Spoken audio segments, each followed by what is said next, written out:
1 miliardo di euro è quanto serve, secondo il vicepresidente della Giunta regionale Francesco Russo, per mettere in sicurezza le opere calabresi.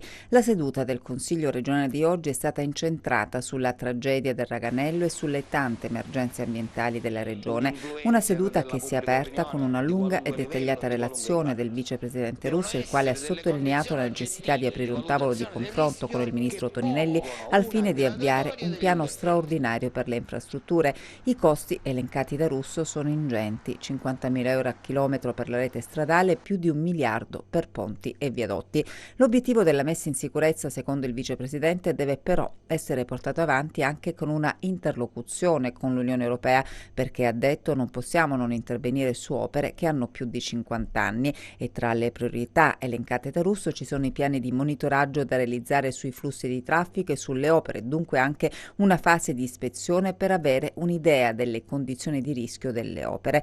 Il vicepresidente ha poi parlato di sforzo formidabile sulle scuole, che ha permesso alla Calabria di essere la prima regione d'Italia per l'edilizia scolastica, ha sottolineato, con interventi già effettuati su oltre 500 scuole.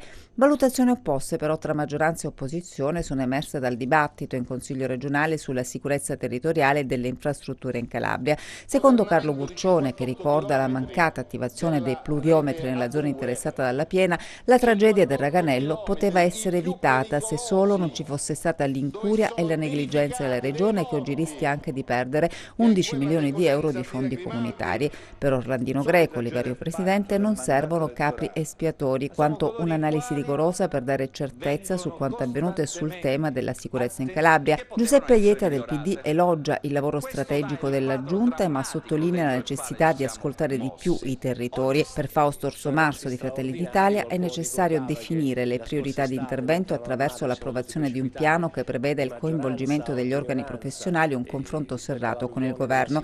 Mimmo Tallini, poi, di Forza Italia, critica la tempistica scelta dai vertici dell'astronave. Il dibattito di oggi, ha detto, arriva tardi, quando i riflettori sulla tragedia del Raganello si sono già spenti. Gianluca Gallo, della Casa della Libertà, ha sottolineato la necessità di misure per la mitigazione del rischio.